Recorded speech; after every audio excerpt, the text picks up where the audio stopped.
Welcome, curious minds, to another deep dive. If you've ever, wrestled with the seemingly uncontrollable parts of modern life, or maybe looked for frameworks for resilience that go beyond just trends, well, today's deep dive into Stoicism is definitely for you. We're plunging into this ancient philosophy that's surprisingly relevant, really, to our often chaotic world. It's so true. And people often get the wrong idea about Stoicism, don't they? Thinking it's about suppressing emotions or just gritting your teeth through life, a stiff upper lip. But actually, as our sources from Epictetus right through to modern folks like Ryan Holiday reveal, true Stoicism is a daily active practice. It's a way of living guided by clarity, virtue, and, well, purpose. Yeah, and we've gathered some really fascinating insights. We've got the foundational texts, Epictetus' Handbank, Marcus Aurelius' Meditations, but also modern takes. Ryan Holiday, discussions from the Stoic Coffee Break podcast. We even looked at the Reddit Our Stoicism community, which is quite lively. And importantly, for a balanced view, we're looking at critical perspectives too, like from the philosopher Julian Baggini. Absolutely. Our mission today really is to sort of distill the key nuggets from all these different viewpoints to help you figure out how to build resilience, cultivate that inner stillness, and maybe even see challenges as opportunities. Exactly. I love how Nassim Nicholas Camlin puts it. He defines a Stoic as someone who transforms fear into prudence, pain into transformation, mistakes into initiation, and desire into undertaking. That's such a powerful frame, and that's what we'll unpack. How does the dichotomy of control help you turn fear into prudence? How does amor fati turn pain into growth? These aren't just theories. They're practical tools for that very transformation, and we'll show you how you can start using them maybe right now. So let's kick off by just clarifying what Stoicism actually is. Because, yeah, there are a lot of myths out there. It's ancient, right? Flourished in Greece and Rome up until around the 3rd century AD. But it's not about being cold or robotic. It's about practical wisdom. That's the crucial bit, practical wisdom. Mhm. Our sources really hammer this home. It's a disciplined way of living. It involves consistent training, practice. It uses logic, thinking about life's finite nature, guiding your actions with core values, and it doesn't shy away from the messy stuff. It acknowledges the chaos, interpersonal struggles. It teaches social courage, how to handle difficult people, but it also dives deep into compassion, the greater good, inner stillness. And what always strikes me is the diversity of people who practiced it. I mean, really diverse. You've got Marcus Aurelius, Roman emperor, philosopher leading an empire through war and plague, and Epictetus, born a slave, physically crippled, but he used philosophy to essentially free himself internally and influence the most powerful people. Their books, meditations, the discourses, they're still fundamental. It's incredible, isn't it? That universality really speaks to an inner resilience that just transcends whatever's going on outside. And this wisdom, it hasn't faded.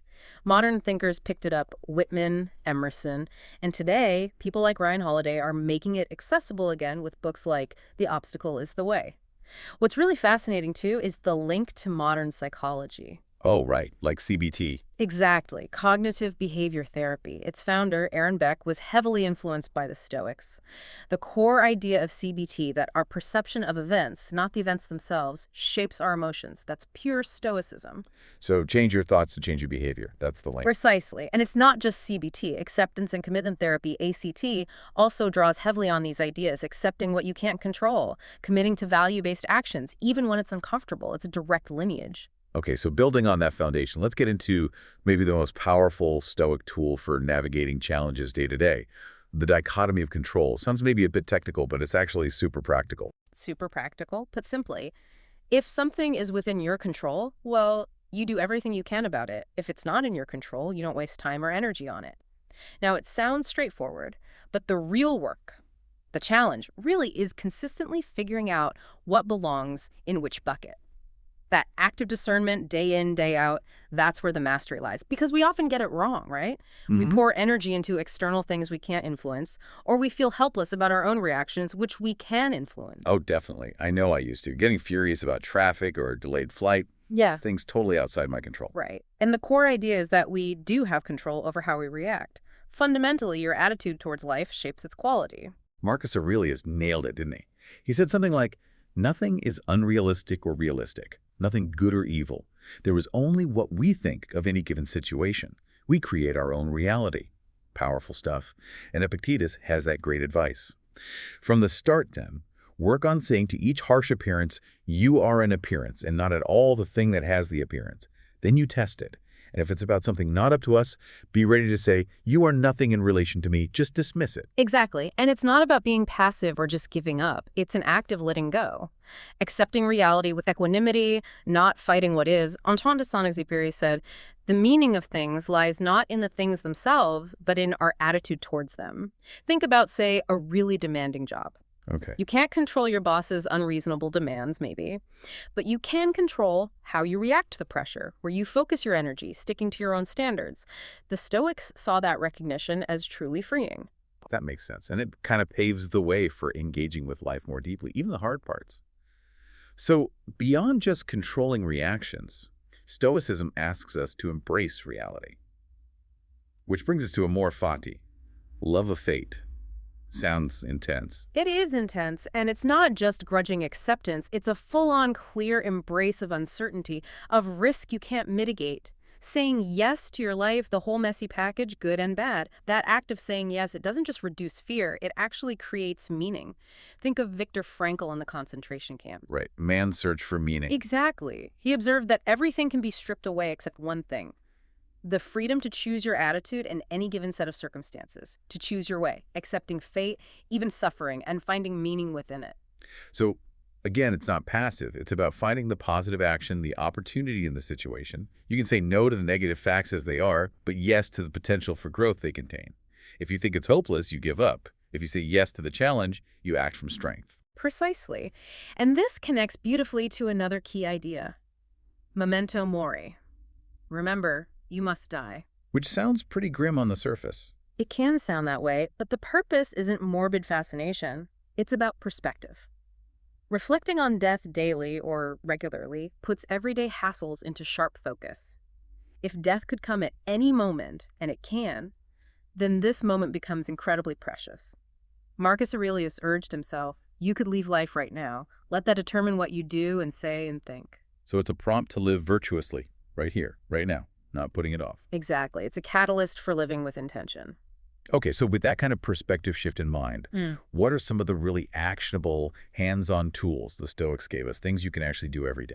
Oh, there's a whole toolkit. One really powerful one is premeditatio malorum, the premeditation of evils or troubles. Thinking about what could go wrong, a negative visualization. Sort of, but it's more about preparedness than pessimism. It's risk assessment and readiness. Epictetus used this analogy of a ship. When you go ashore, he said, you might pick up shells or whatever, but you always keep one ear listening for the captain's call. You have to be ready to drop everything and run back to the ship. In life, pursue your goals, your mission, but be mentally prepared for things to go sideways. Be willing to shed distractions. It actually reduces anxiety because you've already thought, okay, if X happens, here's how I'll respond. That makes sense. You're not caught completely off guard. Another one I found really profound, though maybe challenging, is how Epictetus talks about loss. He says, never say about anything, I have lost it, but instead, I have given it back. Yes, that reframing is subtle but huge. Your child dies, given back. Your land is taken, given back. It helps detach from the idea of permanent ownership, accepting the impermanence of things that aren't truly ours in the first place. It shifts the focus from personal injury to, well, the nature of things. Exactly. And for dealing with that feeling of being overwhelmed, especially today with constant information. Another key Stoic idea is just focusing on the essential, cutting out the noise. Marcus Aurelius was pretty blunt about it, wasn't he? Telling himself basically not to give a rat's ass about most of the shit that everyone is talking about. Yeah, pretty direct for an emperor. But the point is disciplined attention. He also told himself to leave other people's mistakes to them and focus on his own potential errors.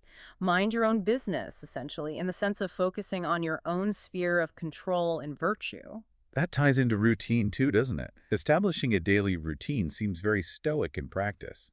I know it helps me feel grounded. Absolutely. Brianna Weiss points out how habits drive moods. A routine creates a kind of